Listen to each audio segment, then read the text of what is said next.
in this video, we're asked to consider the population described by the probability distribution shown in the table. So let's click on the table.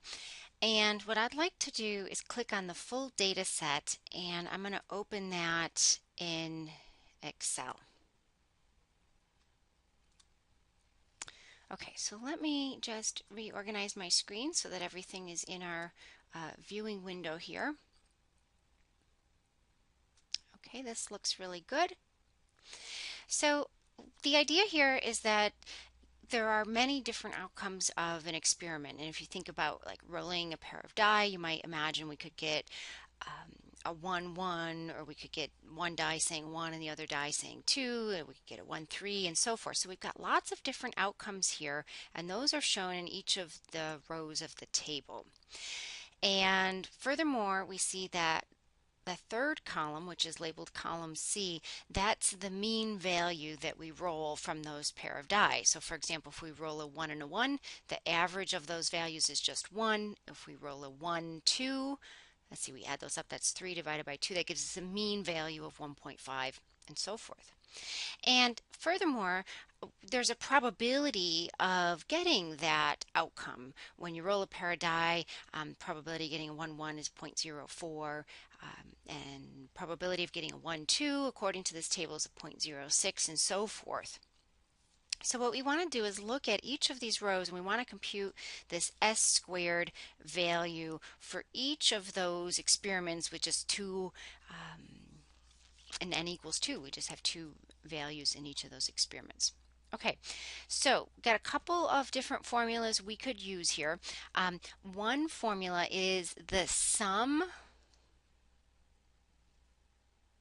of x minus the mean. So it's the sum of each data point. So let's go the sum, and it's going to be the data point minus the mean.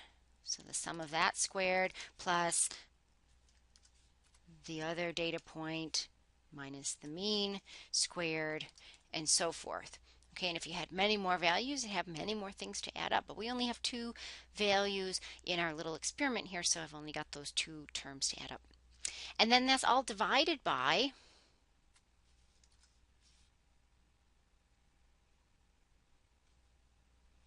let me go up here.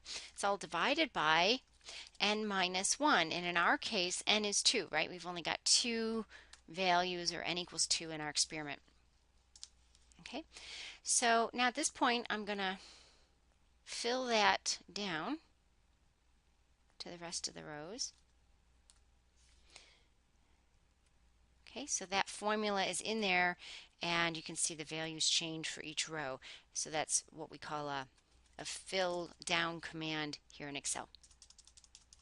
Okay, now that I've got that, we want to tally up the different S squared values that we get. So the only sorts of S squared values we're getting are like a 0, a 0.5, to 4.5, and 8.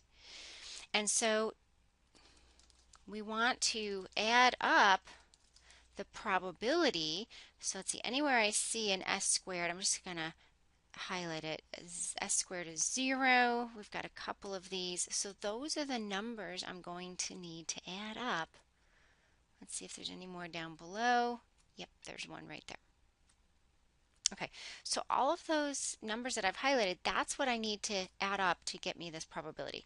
So the first one is a 0.04 plus a 0.09 plus a 0.04 plus a 0.01. I think there's one more hiding down below. Yep, it's a 0.04. Okay, so we get 0.22, and that's the first answer that we need to answer this question in my stat lab. And similarly for the 0.05, let me just use a different color for that. No, we'll use blue or something. Oops, I didn't want to do that. So anywhere we see a 0.5 for S squared, those are the values I'm going to need to add up. And so it's a very similar process to get the other probabilities. Make sure we don't miss any here.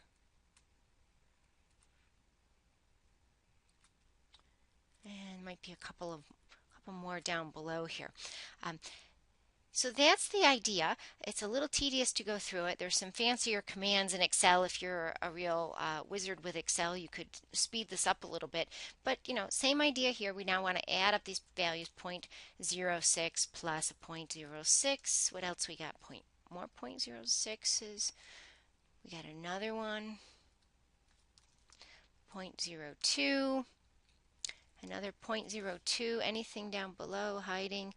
Yes, we got two more of those 0.02 values. Okay, so far those are the numbers that we're getting, a 0.22, a 0.32, and we could continue this process. Okay, so I'm just going to slide that out of the way, and you can see those were the answers that my stat lab was looking for. If you click on it, you can see like what you had answered previously, but those are the correct values that we should be getting. And then you can go through and you can do the same thing for part 2 here. They're looking for the sample standard deviation, which is S, and you can go through the same Excel table, but just taking the square root of the values that we found.